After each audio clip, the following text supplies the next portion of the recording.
नमस्कार मित्रांनो, मी अविनाश सौरे मराठी काटा चॅनलवरती पुन्हा एकदा तुमचं स्वागत करतो। या ठिकाणी बघा, एअरपोर्ट ऑथॉरिटी ऑफ इंडिया मध्ये या ठिकाणी 900 प्लस जागा सुटलेल्या आहेत। या ठिकाणी ही जागा कोणती आहे, याच्यासाठी कोण पात्र असणार आहे, ऑनलाईन मध्ये तुम्हाला अप्लाय कसं करायचं, या ठिकाणी सर्व काही मी दाखवणार आहे। या ठिकाणी तुम्ही चॅनलवरती नवीन असाल तर चॅनलला सबस्क्राईब करा, लाईक करा आणि शेअर करत चला।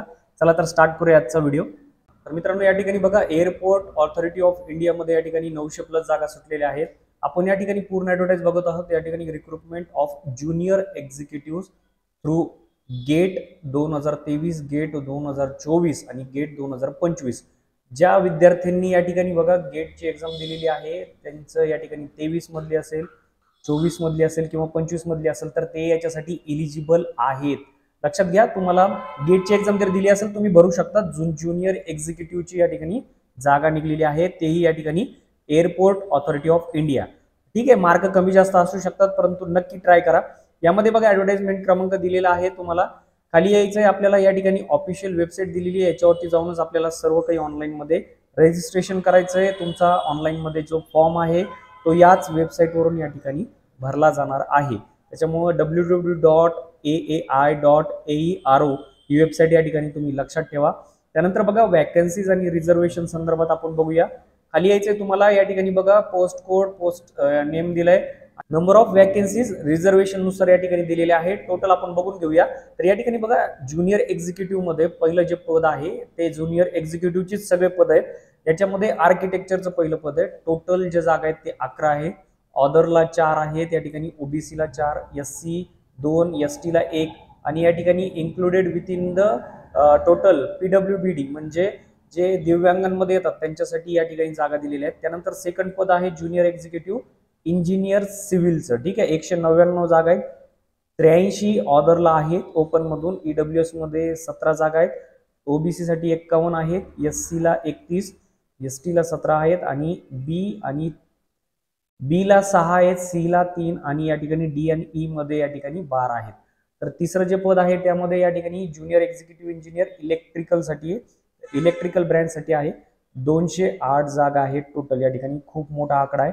लक्षात घ्या, 93 ऑदरला आहेत, ईडब्ल्यूएस ला 19, ओबीसी मध्ये 60, एससी ला 21, एसटी ला 15, बी साठी या ठिकाणी 9, या ठिकाणी सी साठी 4, डी आणि ई साठी 15 जागा आहेत। तर टोटल रिझर्वेशन नुसार या ठिकाणी डिवाइड केलेलं आहे, त्याच्यामुळे लक्ष देऊन ऐका।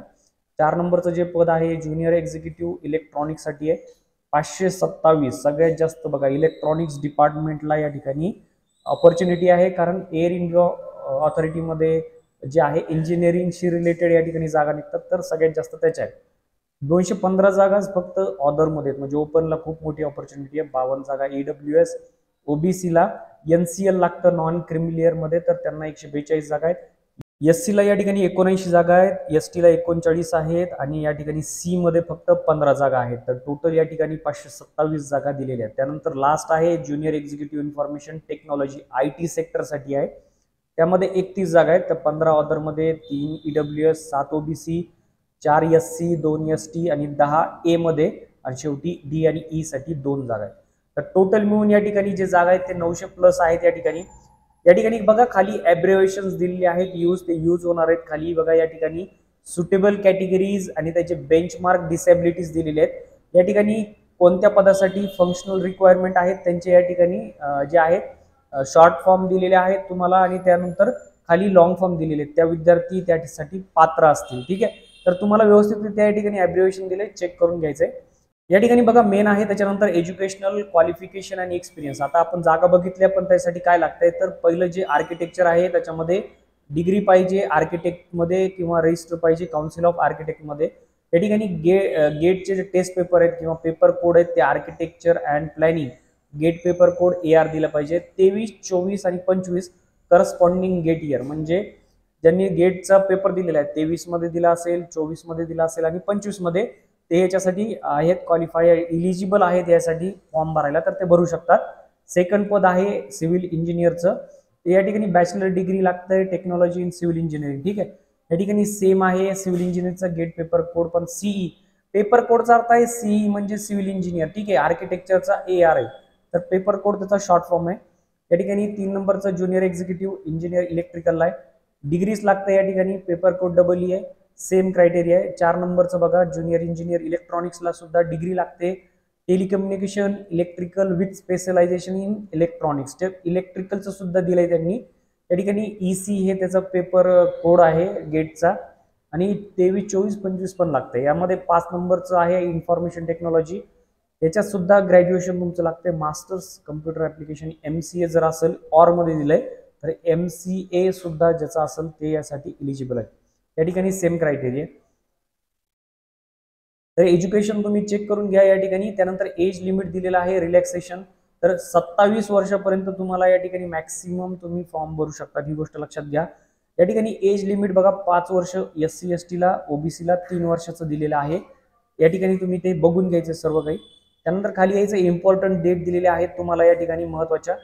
ओपनिंग कधी होणार आहे या ठिकाणी ऍप्लिकेशन व्हायला, तर 28/8/2025 ला.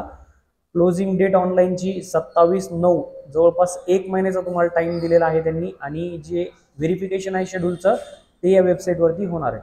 रेम्युनरेशन किती आहे तुम्हाला, तर 40,000 ते 1,40,000 पर्यंत तुम्हाला पे स्केल आहे. या ठिकाणी सिलेक्शन प्रोसिजर दिलेली आहे त्यांची, तुम्ही चेक करून घ्या. त्यानंतर खाली बघूया काय दिले आणखी. सर्व्हिस कंडिशन्स दिल्या आहेत, हाऊ टू अप्लाय करायचंय ते पण दिलेलं आहे, आपण चेक करणार आहोत. 28 तारीख आहे, त्यामुळं मे बी त्यांची साईट जी आहे ती ओपन होणार नाहीये, पण नंतर तुम्ही याच्यामध्ये देऊ शकता. मी डिस्क्रिप्शन मध्ये लिंक टाकून देईल, त्यावरून तुम्ही बघू शकता. या ठिकाणी इन्स्ट्रक्शन दिलेले आहेत स्कॅनिंग, फोटोग्राफ आणि सिग्नेचरचं, ते एकदा वाचून घ्या ऍप्लिकेशन करायच्या आधी, म्हणजे तुम्ही त्याचा क्रायटेरिया जो तो सेट करून ठेवताल त्या ठिकाणी. खाली यायचं आहे ऍक्शन अगेन्स्ट मिड कंडक्ट या ठिकाणी दिलेलं आहे. ऍप्लिकेशन फीस दिली आहे. मोड ऑफ रिमिटन्स दिलेला आहे. ऍप्लिकेशन फीस 300 रुपये आहे या ठिकाणी सरसकट. या ठिकाणी the SC ST PWBD candidates appear who have successfully completed apprenticeship female, या ठिकाणी female candidate are exempted from payment of fee. म्हणजे या ठिकाणी SC ST PWD जे आहे ज्यांची ट्रेनिंग झालेली आहे किंवा फिमेल कॅन्डिडेट यांना पैसे लागणार नाही, ही गोष्ट लक्षात घ्या. तुम्हाला फ्री मध्ये या ठिकाणी फॉर्म भरता येईल.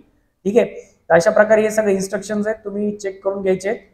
तर मित्रांनो, त्यांच्या ऑफिशियल वेबसाईटवरती आलेलो आहेत आपण. या ठिकाणी बघा एअरपोर्ट ऑथॉरिटी ऑफ इंडिया या ठिकाणी दिलेला आहे. अशा प्रकारचं या ठिकाणी पेज आहे. मेनली या ठिकाणी 28 तारखेपासून सुरू होणार आहे, तर आणखी थोडा टाइम आहे. या ठिकाणी बघा एअरपोर्ट ऑथॉरिटी ऑफ इंडियाचे इम्पॉर्टंट नोटीस, या ठिकाणी टेंडर किंवा सर्क्युलर पडतात, या ठिकाणी तुम्हाला चेक करत राहायचंय. त्याच पद्धतीने ही लिंक सुद्धा तुम्हाला देऊन टाकेल त्याच्यामध्ये, ज्याच्यामध्ये त्यांचे या ठिकाणी जे रिक्रुटमेंट डॅशबोर्ड असतं ते सुद्धा त्यांनी प्रोव्हाइड केलेलं आहे. याच्यामध्ये सर्व माहिती आहे, ती ऍडव्हर्टाइजमेंट जी निघलेली आहे ती या ठिकाणी दिलेली आहे, अपडेटेड दिलेली आहे त्यांनी, कधी आहे आलेली. तर याच्यावरतीच मित्रांनो तुम्हाला सर्व माहिती भेटणार आहे, तर तुम्ही ती व्यवस्थितरित्या चेक करून घ्यायची. तर मित्रांनो, पूर्ण व्हिडिओ तुम्ही बघितलेला असेल. अशा प्रकारे या ठिकाणी जागा सुटलेल्या आहेत पदांच्या. या ठिकाणी रेम्युनरेशन चांगलं आहे. जे यासाठी क्वालिफाईड करतात किंवा या ठिकाणी एज्युकेशन बसत आहे त्यांचं, त्यांनी नक्की फॉर्म भरा या ठिकाणी. आणि याच्या नेक्स्ट अपडेटसाठी तुम्ही चॅनलला जर सबस्क्राईब केलं नसेल तर सबस्क्राईब करा, लाईक करा आणि शेअर करत चला. भेटूया पुढच्या व्हिडिओमध्ये. तोपर्यंत जय हिंद, जय महाराष्ट्र.